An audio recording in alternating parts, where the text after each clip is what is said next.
น450 ปีตอนนี้เห็นขีดเส้นแต้มเส้นทรงจราจรเนี่ยคันขีดเส้นแต้มเส้นเฮาก็เห็นทางไปแล้วทางได้ชัดเจนเนาะขับรถก็ง่ายขึ้น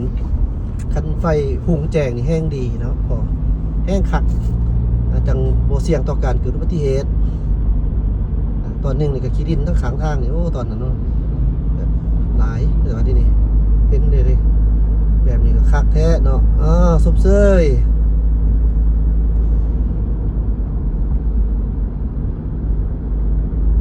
นี่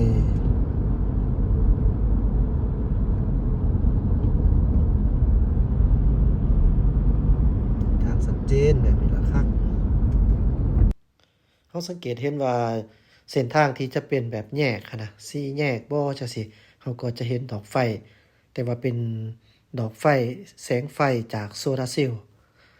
ถ้าหากว่าไกลสี่แยกมาเขาก็จะเห็นเป็นเส้นทางแบบนี้ถือว่าบ่มีไฟบอนมันยากในการขับรถนี่ก็คือเวลาที่มีผู้ยานพาหนะสวนทางมาคือเห็นนำกันจังซี่เขาจะไต่ตาสูงน่ะมันแบบว่ามันสะท้อนมาใส่เนาะคันคือรถเฮามันสูงจังซี่ก็ใครแน่สมมุติว่ารถผู้ต่ำหั้นนะเวลาเขาสาดตารถใส่เนี่ยโอ้ยบ่อยากว่าเลยล่ะเจ้า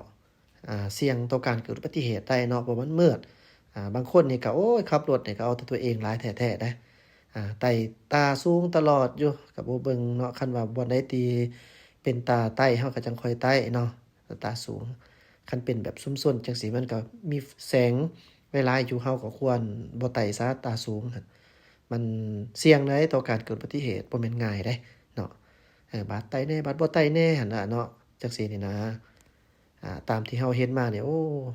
บ่คือทางด่วนเด้ทางด่วนเขามีแนวกั้นคือต้นไม้สูงๆเรียงติดเวลาสาดไฟสูงใส่มันก็ไปถึกต้นไม้บ่ได้เห็นได้สวนทางกันมาอันนี้นี่มันบ่ได้เป็นแบบนั้นนะเจ้า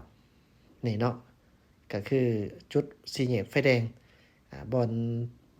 เส้นทางที่เฮาจะเลี้ยวไปเบิ่งขวามือนี่ก็จะออกไปทางอมรขอบใจเด้อนี่เป็นการอัปเดตเส้นทางถนน450 ปีก็คือเพิ่นได้มีการขีดเส้นแต้มเส้นใหม่เห็นแล้วก็ชัดเจนคักเนาะถ้าหากว่ามีแสงสว่างเพิ่มเติมอีกก็คือสิคักกว่าเก่าโดยเฉพาะแม่นจุดทางที่เฮาผ่านมาบ่มีไฟก็ฝากไว้เป็นไผที่ขี่รถจักรบ่เนี่ยก็ต้องระมัดระวังเนาะรถใหญ่ก็ค่อยเป็นค่อยไปเด้อให้เกียรติซึ่งกันและกันนะครับรถจังบ่เกิดอุบัติเหตุอย่าลืมว่าถนน450 ปีนี่มักเกิดอุบัติเหตุตลอดเด้เนื่องจากว่ามันเป็นทางกว้างและก็ผู้คนก็ขับขี่ไว้แน่เนาะฉะนั้นก็